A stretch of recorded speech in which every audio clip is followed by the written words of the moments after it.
Alors, on est en live toujours, hop, je passe le micro derrière moi, de l'American Airlines Center. Et vous le voyez, nous avons un invité parmi nous qui vient de nous rejoindre pour cette mi-temps. C'est Alexandre Sarr qui nous fait le plaisir d'être avec nous aujourd'hui. Comment ça va, Alex? Ça va très bien et vous? Très bien. Bah, on a un match un peu surprenant. Avant de parler de toi, on va peut-être en parler derrière. Déjà, qu'est-ce que tu fais là? Toi, t'es en touriste dans le coin, tu viens voir ces finales tranquillement, c'est ça? Ouais, je suis juste venu pour le match. Ouais. Raconte-nous un petit peu cette première mi-temps, ce que tu en as pensé là. Bah, c'est pas mal. Dallas, comme d'habitude, ils arrivent très fort dans le premier quart-temps. Et voilà, moi je voulais que Dallas gagne ce match pour que ce soit intéressant. Donc je suis très content. Que ça dure un petit peu, évidemment. Exactement. Ça t'impressionne de voir un Luka à ce niveau-là, comme ça là? Ouais, après, on a déjà vu comme ça dans la saison, mais c'est impressionnant. Ouais, sur un niveau final NBA, c'est pas mal. On va parler un petit peu avec toi, Alex, évidemment, parce que, alors, on va te présenter déjà pour les fans français qui peut-être seraient pas tout à fait au fait de cette histoire-là. Jacques, on a un joueur là qui est une pépite, qui devrait être drafté très haut dans les 10 jours qui viennent, 15 jours qui viennent maintenant, qu'on annonce depuis quelques temps, qui jouait de l'autre côté de la planète cette saison et qui devrait apporter un truc fort dans le basket français. Est-ce que vous pouvez nous parler un petit peu d'Alexandre, ce que vous savez de lui en tant que joueur? Finalement, il va m'en excuser, je ne l'ai pas trop vu, parce que c'est difficile de l'étalonner aussi par rapport à ce qu'on vit tant en NBA qu'en NCAA ou en Europe Euroleague. Mais sur ce que j'en ai vu, Alex a un physique hors norme, il a un jeu sur la transition où il peut finir très vite dans le cercle. En football, on dirait box to box, lui c'est wing to wing, il va très vite, une qualité physique de rêve. Il y a du shoot à développer, mais ça il le sait, mais il a une bonne dextérité, une bonne gestuelle. Donc c'est pas pour ça quand on dit drafter très haut ou drafter au plus haut. Ce serait une satisfaction personnelle pour lui. Et puis pour nous, parce qu'on est ravis qu'il rejoigne son frère en NBA, même si Olivier à OKC il fait des allers-retours avec la G-League. Mais bon, c'est formidable, c'est pour la fratrie, pour toi. Et moi, ce que j'ai envie de te demander, au-delà de la draft, parce que finalement la draft, même si on est c'est un permis pour aller chez les grands, c'est quoi ton ambition? Moi, mon ambition, c'est d'être un joueur qui gagne des titres. Je pense qu'à la fin, c'est ça qui est le plus important dans une carrière et voilà, être l'un des meilleurs joueurs de la ligue. Alex, moi je voudrais que tu nous racontes plein de trucs. Déjà, je suis hyper curieux. Je voudrais savoir comment tu te retrouves à Dallas. Qu'est-ce que tu fais à Dallas en ce moment?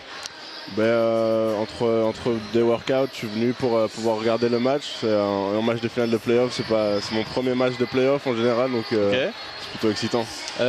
Du coup, tu enchaînes en ce moment les workouts d'équipe en équipe? Tout à fait. Tu nous racontes ton programme. T'arrives d'où? Tu vas où ensuite? Là, je viens de Washington. Je viens de faire un workout et puis après, on doit organiser le reste. Est-ce que tu as déjà des ressentis positifs? Est-ce qu'il y a des équipes, alors j'imagine bien que tu peux pas trop nous en dire non plus, mais avec qui tu as eu un feeling positif? Tu te dis tiens, là il y a un truc sympa quoi. Mais j'ai pas encore vu beaucoup d'équipes, donc pour l'instant je sais pas trop, mais voilà, après je pense que voilà, c'est plus un travail de scouting qui a été fait pendant l'année plus que pendant les dernières semaines de la draft. Donc là pardon Jacques, vas-y, je me permets juste pour Washington qui a le deuxième choix cette année. Bien sûr. Atlanta ayant le premier, etc. C'est bien de le rappeler, vous avez raison. Je suis curieux aussi, je voudrais connaître le programme. La draft c'est le 26 juin au soir, le premier tour en tout cas, qu'on suivra en direct sur Beansport évidemment. Workout d'ici là, à quelle date tu prévois d'arriver à New York? Est-ce que tu sais à quoi t'attendre sur les 2-3 jours avant la draft? Comment ça va se passer? Ouais, je pense que j'arrive 3 à 4 jours avant la draft, donc le 23. Et voilà, c'est beaucoup de médias, beaucoup de préparation. C'est en emploi du temps que la NBA prépare. Donc voilà, j'ai pas trop mon mot à dire dessus et voilà, ça va être excitant jusqu'à la draft. Alors nous on a eu la chance de vivre ça l'année dernière avec Victor, où Emily évidemment une folie terrible autour, tu t'en doutes. Tu vas avoir droit aussi, moi je me rends compte un petit peu du rush que c'est. C'est vrai que tu lâches complètement le contrôle à ce moment-là. On te dit tu fais ci, tu fais ça, et toi tu fais ci, tu fais ça, c'est ça hein? Tout à fait, ouais. Ouais bah oui, c'est un petit peu l'idée. Vu qu'on t'annonce très haut, quand je dis très haut, c'est clairement sur les 2 premières places, Alex. Moi je voudrais savoir, Atlanta, Washington, quel contact tu as eu avec ces deux-là et est-ce que ça voudrait dire pour toi, est-ce que c'est important pour toi d'être drafté numéro 1? Ouais, donc pour l'instant j'ai pas eu plus de contacts que ça avec les équipes, mais après voilà, que ce soit Atlanta, Washington, Houston, c'est eux qui choisissent, mais en tout cas c'est 3 villes qui me plaisent beaucoup et ce que je sais c'est que je peux contrôler ce que je contrôle et ça c'est m'améliorer tous les jours. Ok, Jacques, il y a autre chose que... Non, tu nous racontes un peu les combines? Ouais, le combine, c'était la première année où tout le monde était un peu obligé de le faire. Donc voilà, c'était spécial, c'était une semaine intéressante. Précise, pardon. Ouais, voilà, à Chicago, tous les joueurs qui vont être draftés sont invités ont des tests physiques, on leur prend l'envergure, la détente verticale, etc. etc.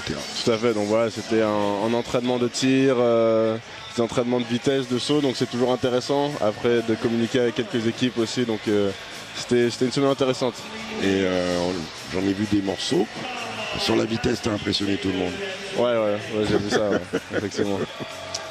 Est-ce que tu prends le temps, je sais que t'es pas trop censé en parler et tout, mais dans les effectifs des équipes où tu pourrais potentiellement atterrir, j'imagine que tu regardes un peu, Atlanta il se passe ci, il se passe ça, Washington il se passe ci, il se passe ça.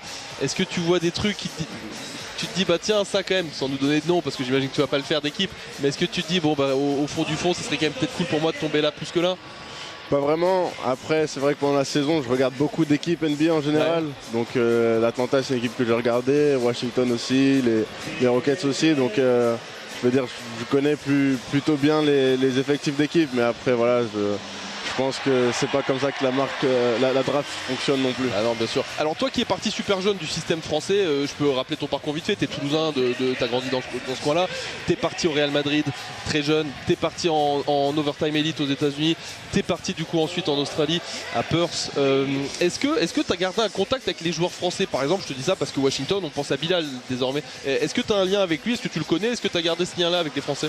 Ouais, alors Bilal, je connaissais pas plus que ça parce qu'on a vraiment eu deux parcours différents. Donc j'ai jamais joué avec ou contre lui, mais j'ai suivi son parcours et ouais, je sais ce qu'il fait. Et pareil pour les autres Français dans la ligue, que ce soit Victor ou que ce soit Zachary, Tidjane, Melvin, Pacom, des Français qui arrivent. Donc bien sûr avec les équipes de France, comme je les ai fait 3 fois d'affilée pendant les étés, donc je reste familier avec les gens de mon âge en France. Ouais. C'est ça, c'est une histoire de génération, hein, j'imagine, bien sûr. Ouais.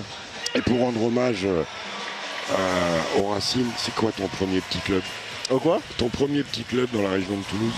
C'est, je crois, alors avant de jouer à Toulouse, je jouais à Bordeaux, au Bousca, ça s'appelle. Bousca, d'accord. Bousca, ouais. Ben voilà, il faut toujours se souvenir. Exactement. C'est toujours important ça. Il aime bien ça, Jacques, qu'on parle. Bien sûr, c'est la réalité des choses. C'est les routes. Bien sûr, bien sûr, bien sûr. Alex, on va te laisser tranquille. C'est un plaisir de pouvoir discuter avec toi. Sache que, comme l'ont été d'autres avant toi, ce serait une fierté pour nous de devoir porter les couleurs haut du basket français. Merci beaucoup. On peut rappeler, puisqu'on en avait parlé toi et moi par Skype dans l'émission à l'époque, je sais que l'équipe de France c'est un truc qui te tient à cœur aussi. Ouais, bien sûr. À terme, tu auras envie d'intégrer ça? Ouais, bien sûr. Ouais. Il a fait des campagnes déjà. Bien sûr, jeune, mais moi je parle la grande équipe de France. C'est comme ça qu'on prend le cœur bleu. C'est en jouant avec les gamins, avec les U15, U18, U17, tout ce que vous voulez, c'est comme ça qu'on apprend le cœur bleu. Bon. En tout cas, Alexandre, merci beaucoup d'avoir pris le temps pour venir avec nous sur notre plateau Bein ici pendant cette finale. Régale-toi, ça remonte Boston en deuxième mi-temps ou pas?